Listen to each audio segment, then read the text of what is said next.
the best way I can describe like my overall impression of the country is this, and I'm gonna preface this so I don't sound, like I'm being too judgmental here.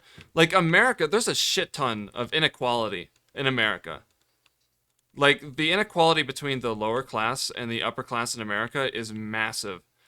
But America does a better job of hiding it. You go to a city in America and there's less well-off parts and there's more well-off parts. But even the less well-off parts in cities of America, the buildings aren't generally actually like literally falling apart. And also, usually they're kind of segregated. If you're in like a wealthy part of a city, like Manhattan, like downtown Manhattan, it's it's all nice buildings. In Thailand, it's not like that at all. So I spent most of my time. I'm not gonna say specific locations, but I spent most of my time in one particular place that was kind of a college town, um, and my hotel that I stayed at was like a kind of like a dorm that rented out hotel rooms, basically.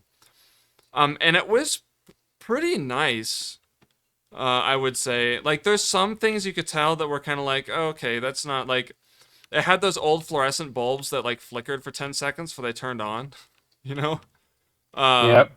like you step out in the hallway and the walls are a little bit grimy, but like it was a nice it was about like the quality of like a hotel room that I would get for myself here in America if I'm on a vacation and not trying to like spend a shit ton of money. Is it a hostel? No, no, it was like a dorm. I had my own suite. Um, Oh.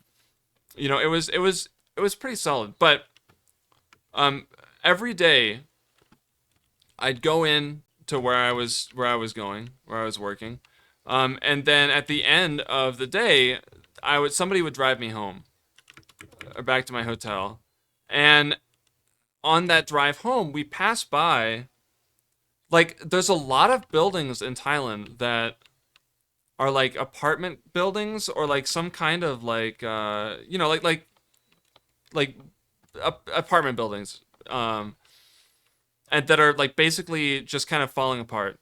Like they look like they've been abandoned for a long ass time, but they're still lived in because people got their shit hanging out in the balconies and stuff like that. Um, and but there's a lot of buildings like that. There's stuff like all of them have like this weird, and some of the nicer buildings too have this like black stuff on the exterior walls that I don't know what it is because it kind of looks like soot, as if like the building had been like, like burned down or something before. Um, but it really did give things like a grimy look. Um, and the every day, driving back from where I was working to my hotel, we drove by some places that were really nice. A lot of the malls there, like I'll talk about Icon Siam in a minute, and that was like a ridiculous mall. Um, but then you drive by a lot of these buildings that are like that, and if you're driving down the street, it's like you'll drive by like four of those buildings, then there'll be like a building that looks brand new. Um, and it's just kind of like weird, like the wealthy areas and like the poor, or like like the nice looking. God damn it, nice looking parts and like the not so wealthy. I ran right into that one. Parts are like right just adjacent to each other. So I think it makes the inequality just super. This okay. It just makes the inequality like super apparent. It's just really in your face. Like compared to America where it's much better hidden. I'm sure that the level of inequality in Thailand is, no greater than it is in the US. It's just not hidden at all. Um, the more so than just those kind of like, old looking buildings.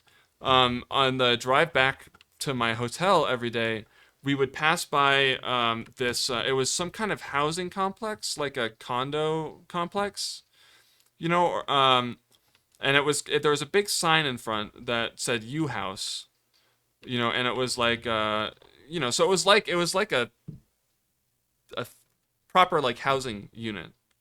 And it was sheet metal and plywood and sticks. Uh, it just kind of set like in like a small swamp that's like between wealthier areas. Um, it was just a really